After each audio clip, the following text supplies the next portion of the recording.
Baik. Assalamualaikum warahmatullahi wabarakatuh. Saya Anandaki Priastio dari Prodi Pendidikan Fisika akan menjelaskan tentang Professional Competence for Teaching Physics dari buku Hans E. Fischer and Alexander Kauretz.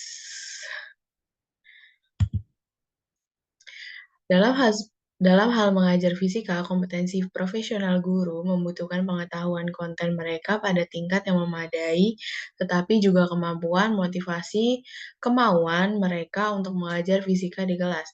Kompetensi profesional guru fisika mencangkup banyak bidang pengetahuan fisika, tetapi juga pengetahuan dan keterampilan sosial pendidikan untuk diterapkan. Oleh karena itu, guru harus mengetahui pengetahuan yang sebenarnya diperoleh secara ilmiah tentang sikap dan nilai untuk mengidentifikasi sikap dan nilai mereka sendiri dan untuk menilai dampaknya terhadap pengajaran dan pembelajaran.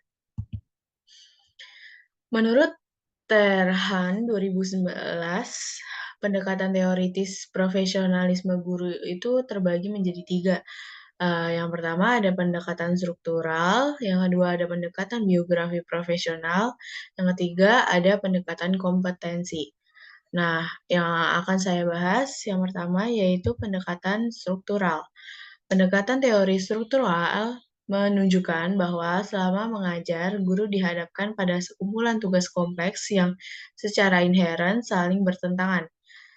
Secara profesional dalam konteks ini berarti menangani ketegangan dan tuntutan yang kontradiktif ini dalam pandangan kritis dan reflektif terhadap pengembangan profesional guru sendiri sebagai momentum untuk perbaikan. Yang kedua ada pendekatan biografi profesional. Di pendekatan biografi profesional itu berfokus pada proses yang lebih individual dari pembangunan dan mengembangkan kompetensi bertahap, termasuk adopsi habitus profesional oleh pendatang baru, kontinuitas dan kerapuhan pengembangan profesional, hubungan antara kehidupan pribadi dan karir profesional, dan masalah yang serupa. Nah, di pendekatan biografi profesional ini, terdapat perspektif jangka panjang yang melibatkan pertimbangan tidak hanya pengembangan pengasuh, tetapi juga kesulitan perkembangan individu seperti halnya ketahanan dalam dirinya, manajemen stres individu setiap guru, terus ada refleksi keyakinan dan nilai-nilai terhadap diri sendiri. Misalnya tentang siswa, orang tua siswa, sistem sekolah, dan pengajarannya. Yang ketiga itu ada pendekatan kompetensi.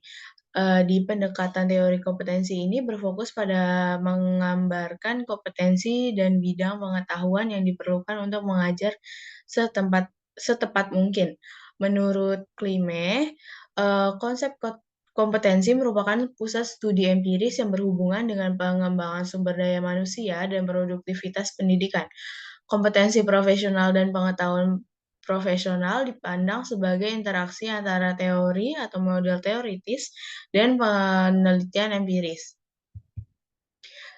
Nah, setelah kita membahas tentang pendekatan, selanjutnya kita akan membahas tentang professional knowledge.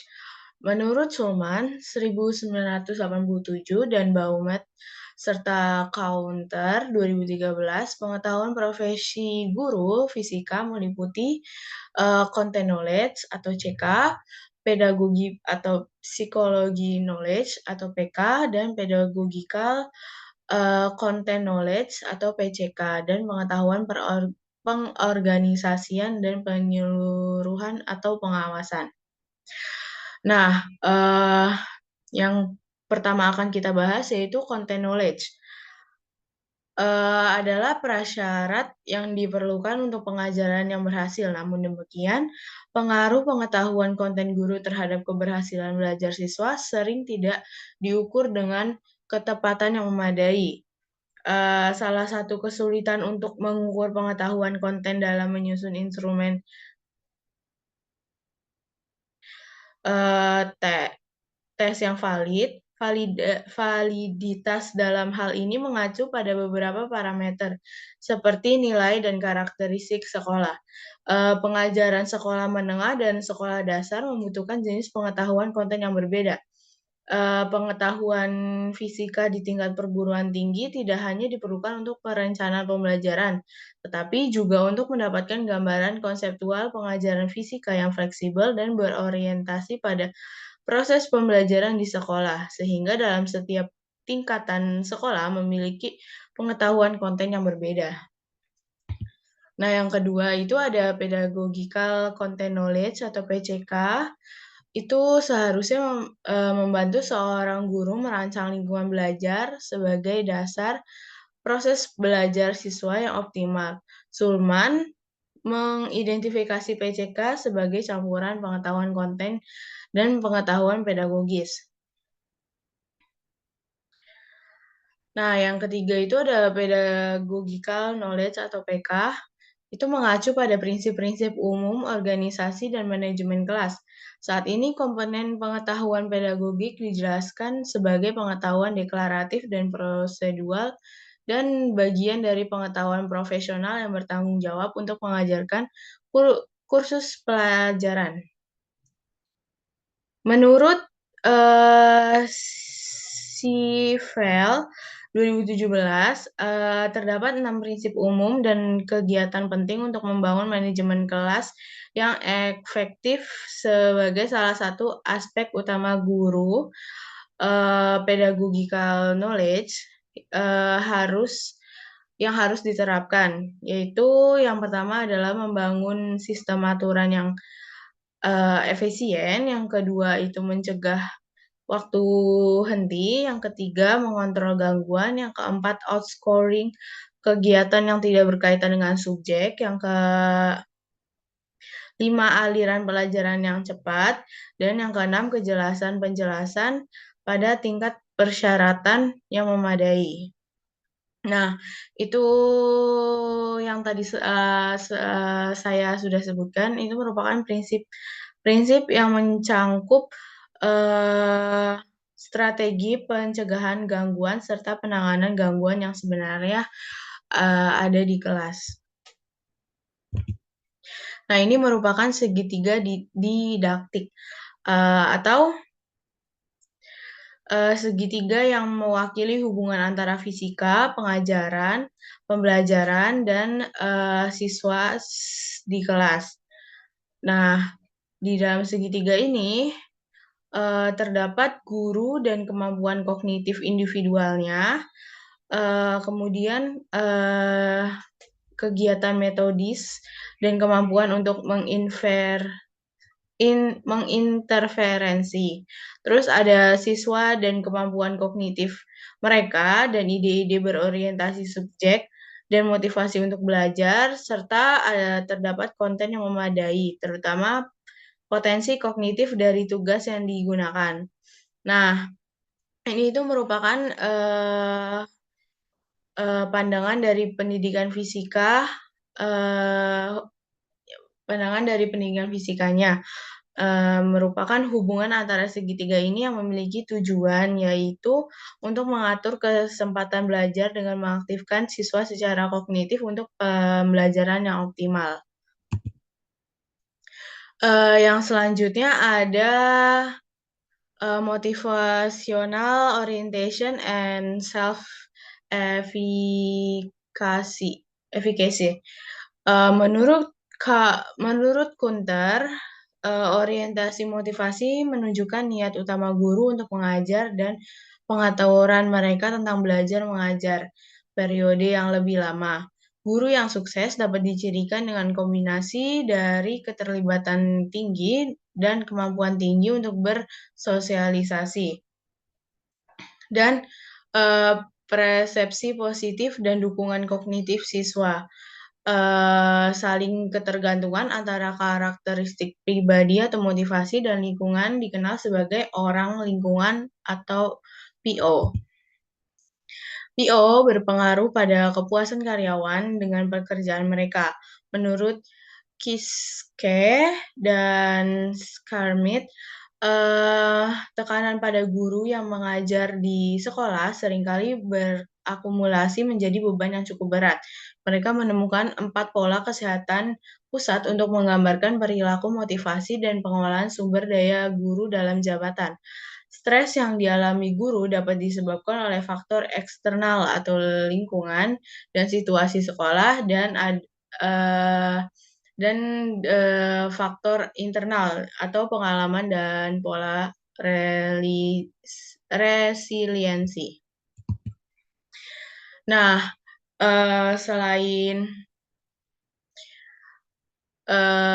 selanjutnya ada self-regulation. Di self-regulation ini, dibandingkan dengan guru mata pelajaran lain, guru fisika harus menghadapi tantangan tambahan yang memakan waktu dan intensif manajemen. Mereka harus mempersiapkan dan mencoba melakukan percobaan untuk demonstrasi pekerjaan laboratorium siswa dan termasuk penggunaan media digital. Uh, nah, yang termasuk dalam self-regulation itu ada satu, itu pengalaman tuntutan. Tuntutan ini tidak dapat dihindari karena masyarakat selalu berkembang lebih atau kurang pesat. Namun, guru seringkali didukung oleh manajemen sekolah mereka, harus berusaha mempertahankan dan meningkatkan kompetensi profesional mereka secara individu atau bersama-sama dengan tim mereka. Yang kedua ada sistem condition, pengaturan diri. Tidak hanya penting bagi guru untuk menangani tuntutan dan tekanan, tetapi juga untuk menggunakan sumber daya dan pengembangan pribadi secara bertanggung jawab dan menggunakan strategi pembelajaran yang berkaitan dengan lama tinggalnya sebagai guru untuk mengidentifikasi parameter yang merupakan kondisi sistem. Namun sebagian dapat diakses untuk pengaturan diri sendiri.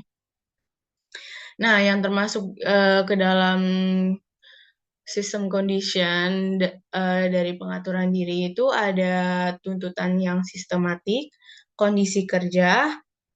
Nah, di kondisi kerja ini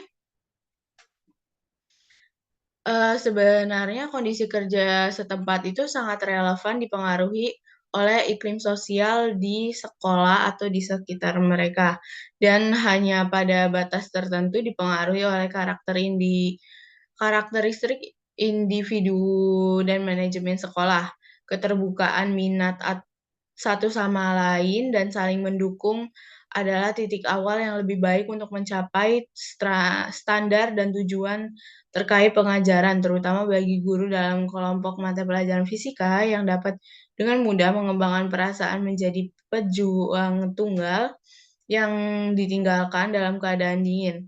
Manajemen sekolah yang sangat penting untuk mengembangkan iklim sekolah yang kooperatif. Nah, selanjutnya ada merekrut dan mempersiapkan pelatihan guru muda yang lebih baik. Nah, setelah ada 3 hal yang termasuk dalam kondisi sistem pengaturan diri, terdapat juga konsekuensi praktis untuk guru, siswa, dan guru layanan. Berikut ini adalah beberapa contoh kegiatan dan pola perilaku yang memungkinkan guru mengembangkan kebiasaan untuk mengatur manajemen stres individu mereka. Nah, biasanya guru itu mengatur manajemen stres individu mereka itu dengan berbagai cara. Caranya yaitu dengan mengembangkan kebiasaan. Nah, kebiasaan-kebiasaan yaitu meliputi seperti merencanakan acara wajib untuk menumbuhkan hubungan sosial, terus ada mengembangkan dan meningkatkan kebugaran jasmani, terus ada merencanakan acara wajib untuk rekreasi dan relaksasi, Kemudian ada membatasi jumlah waktu kerja dalam rencana dan mematuhinya dengan ketat. Lalu ada mengupayakan tidur dengan teratur dan cukup, yang mana istirahat adalah hal yang terpenting. Kemudian selain mengembangkan kebiasaan, guru itu bisa aja mencari bantuan. Nah, di mencari bantuan ini biasanya guru ini membicarakan masalah pekerjaannya dengan orang yang dapat dipercaya, kemudian merefleksikan dan menjelaskan pengalaman secara tepat dan menarik kesimpulan untuk kegiatan selanjutnya, serta mencari bantuan profesional jika diperlukan. Jadi, kalau misalnya guru udah terlalu stres, ada baiknya guru itu dirujukan atau lebih baik untuk langsung ke yang ahlinya, yaitu psikiater atau psikolog. Jadi kalau misalnya guru sudah terlalu stres untuk mengatur diri sendiri, lebih baik meminta bantuan kepada psikolog atau psikiater. Nah, dalam strategi pembelajaran, strategi kognitif itu sangat diperlukan untuk mengatur penggunaan pengetahuan guru itu sendiri. Untuk diterapkan metakognisi untuk menilai pengetahuan mereka yang sudah tersedia dan untuk beradaptasi dengan pengetahuan baru, dibutuhkan strategi-strategi seperti berikut.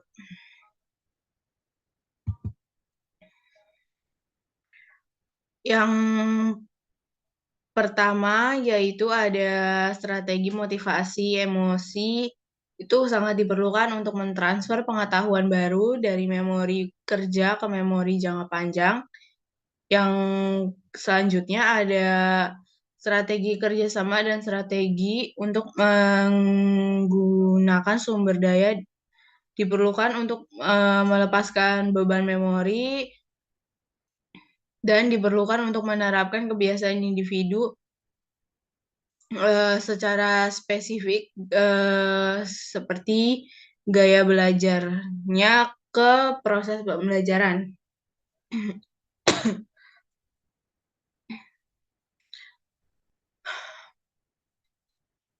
Selanjutnya ada strategi pengulangan diri diperlukan untuk memperluas pengetahuan tertentu dalam memori jangka panjang dan strategi elaborasi itu digunakan untuk mengaktifkan pengetahuan yang sudah tersedia untuk mentransfernya serta menyelesaikan tugas baru. Selanjutnya ada strategi organisasi itu diperlukan untuk membangun gambaran yang koheren dari area konten tertentu, serta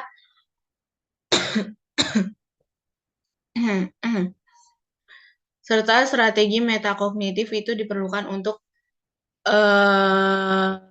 secara langsung mengontrol dan mengatur dan merencanakan proses pembelajaran. Nah, strategi pembelajaran secara mental itu direpresentasikan sebagai rencana kegiatan pembelajaran individu. Selanjutnya kita akan membahas keyakinan dan nilai. Keyakinan dan nilai didasarkan pada kompetensi epistemologis dan kompetensi pada teori-teori tentang belajar mengajar. Oleh karena itu, mereka terwakili dalam banyak model psikolog dan filosofis. Nah, yang pertama, menurut Crow 2001, epistemologi adalah bagian dari psikolog serta filsafat dalam penyelidikan generasi individu dan perkembangan keyakinan, pengetahuan dan pengakuan dan kondisi perkembangan pengetahuan yang divalidasi dalam satu masyarakat. Sehingga seorang guru fisika harus menyadari bahwa pengajarannya bergantung pada keyakinan tentang perkembangan pengetahuan ilmiah atau nature of knowledge, dan tentang sumber dan pembenaran pengetahuan ilmiah dalam masyarakat yang termasuk dalam nature of knowledge. Teori dan keyakinan pribadi berkembang melalui pengalaman sosial dan profesional pribadi sepanjang hidup guru. Yang kedua ada pengintegrasian nilai dalam pendidikan mengacu pada pengajaran nilai-nilai sosial dan estetika. Nilai-nilai sedang dikembangkan dalam masyarakat dan bahwa pendidikan dapat berperan aktif dalam perkembangannya.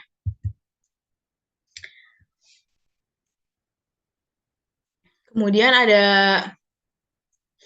self-regulate learning and learning strategies of teachers as learners. Strategi pembelajaran secara umum merupakan rangkaian kegiatan untuk mencapai tujuan pembelajaran, dan self-regulate learning mengacu pada kepuasan yang dibuat pembelajar selama proses pembelajarannya. Guru sebagai pembelajar mandiri harus mampu menerapkan pada proses belajarnya sendiri dalam semua bidang kompetensi profesionalnya. Pinterich menunjukkan bahwa strategi motivasi dan emosi itu diperlukan untuk mentransfer pengetahuan baru dari memori kerja ke memori jangka panjang.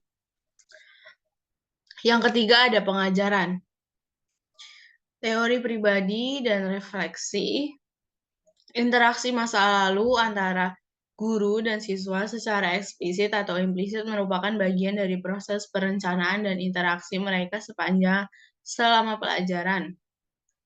Menginterupsi proses belajar mengajar saat diajarkan. Namun, selain pengetahuan profesional, kegiatan kelas juga dipengaruhi oleh kegiatan mengajar yang kurang reflektif dan orientasi motivasi, self-efikasi, dan self-regulation yang kurang.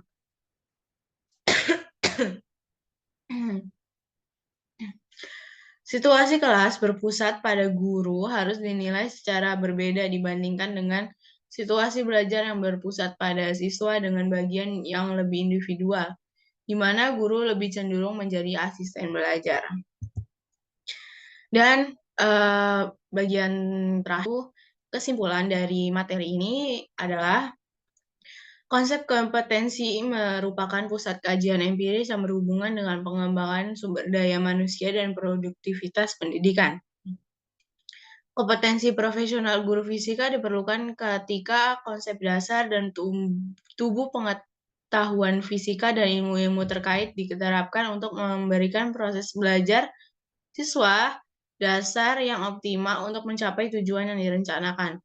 Dasar perencanaan, pelaksanaan, dan refleksi mereka terdiri dari pengetahuan mereka tentang fisika, pendidikan fisika, psikolog pengajaran dan pembelajaran, dan desain instruksional, serta kemampuan reflektif diri mereka untuk menyimbangkan sumber daya mereka sendiri untuk ketahanan maksimal dalam belajar. Mungkin sekian dari saya presentasinya.